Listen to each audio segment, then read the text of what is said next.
தேவதை பிண்டத்தால் ஆக்கப்பட்டிருக்கும் இந்த உடலனும் குண்டிலிருந்து எனக்கு விடுதலை, ஆம் விடுதலை. யோவான், என்னை மன்னித்து விடுங்கள்.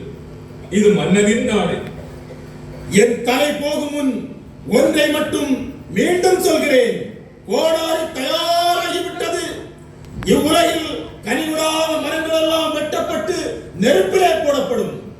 களைகள் எல்லாம் பிடுங்கப்பட்டு எரித்து சாம்பலாக்கப்படும். வீண் சிந்தனைகளில், பரட்டு சித்தாந்தங்களில், காம களியாட்டங்களில், வஞ்சனை வரை வீசுவதில் பொழுதை கழிக்காதீர்கள். மனம் திரும்புங்கள், மனம் திரும்புங்கள். இறைவனை ஏற்றுக்கொண்டு முழு மனிதனால். மெதுவாக பேசு. யார் காலையாவது கேட்டா நம்ம தலை போய்விடும். யோவான் கேட்ட கேள்வியில மகாராணிக்கு கோபம் கொத்துக்கிட்டு வந்தது. ஆமா, உண்மையை சொன்னா கோபம் வரத்தானே செய்யும். ஏன்னா சொந்த கணவனே கொன்ன கொலகாரி. எப்படியா யோவான சிறையில அடைச்சாச்சு. டேய் பரிசி, நம்ம மன்னனோட மகள் சலோமியாவுக்கு யோவாவில ஒரு கண்ணு. ஆமா, நான் இவ்வளவு வாட்ட சாட்டமா இருந்தவள் என்ன அவளுக்கு பிடிக்கல. அந்த காட்டு பண்ணி யோவானத்தான் பிடிச்சிருக்கு. யோவான் சாதாரண மனுஷன் இல்லை. அவனுக்கிட்ட ஏதோ ஒரு சக்தி இருக்கு. இல்லாம இருந்தா மன்னனோட மகளும் மயங்கி இருக்க மாட்டான்.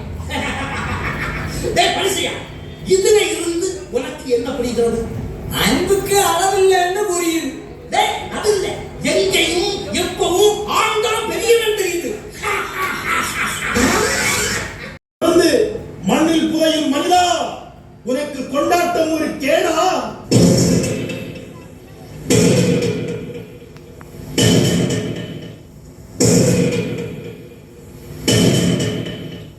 விரியன் பாம்பு குட்டியே, ஏன் துணைக்கு வீரர்களோடு வந்திருக்கிறாய்? என்னை விடுவிக்க உங்கள் மன்னன் உத்தரவிட்டானா? ஏன் பேசாமல் இருக்கிறாய்? எப்படி பேச முடியும்? அநியாயக்காரன் ஆண்டிபாஸ் போடும் சட்டத்துக்கெல்லாம் வாய்மூடி மௌனிகளாக நின்று கைகட்டி தலையசைக்கும் கோழைகளே, உங்களால் எப்படி பேச முடியும்? மக்கள் எல்லாம் உண்ண உணவின்றி, உடுக்க உடையின்றி, உறங்க உறைவிடமின்றி தவிக்கும் போது உன் மன்னனுக்கு பிறந்த நாள் தேவையா? உன் அரசன் மனித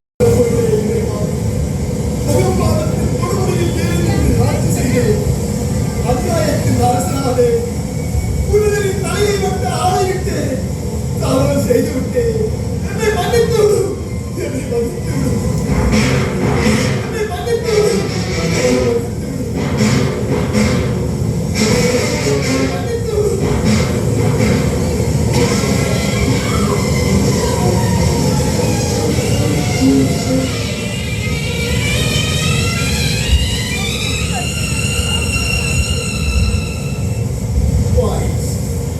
உன் கடமையை சரியாக செய்தார். மன்னவா, இளவரசி சலோமி யோவானின் தலையை கேட்ட அந்த பேரையும் அழைத்து விடுங்கள். மன்னவா, அவள் யோவானின் தலையை பார்த்ததும் பித்து பிடித்து வைத்தியமாய் தெரு தெருவாய் அழைத்து கொண்டிருக்கிறாள். சபாஸ், அநீதிக்கு கிடைத்த தன் உண்மை, முற்றிலும் உண்மை.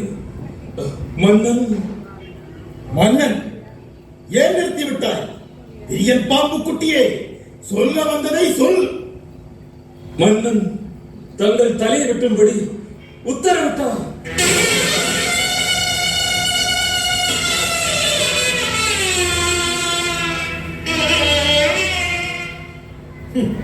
என் தலை மீது உன் மன்னனுக்கு அவ்வளவு மோகமோ?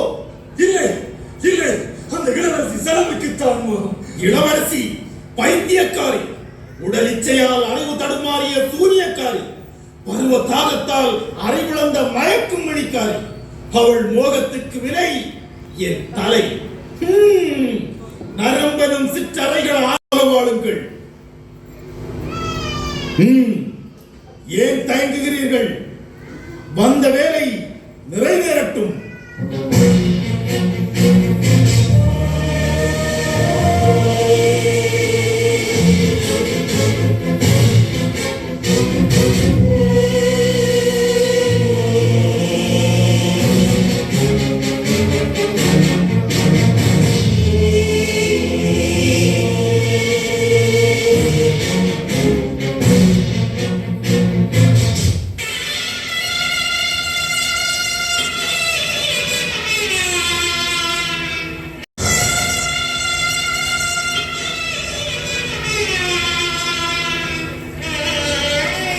பரலோக தந்தையே, பரிசுத்த பிதாவே, உலகின் பெருவொளியே, உத்தம இறைவா, தங்களின் அழைப்பை ஏற்றுக்கொண்டேன்.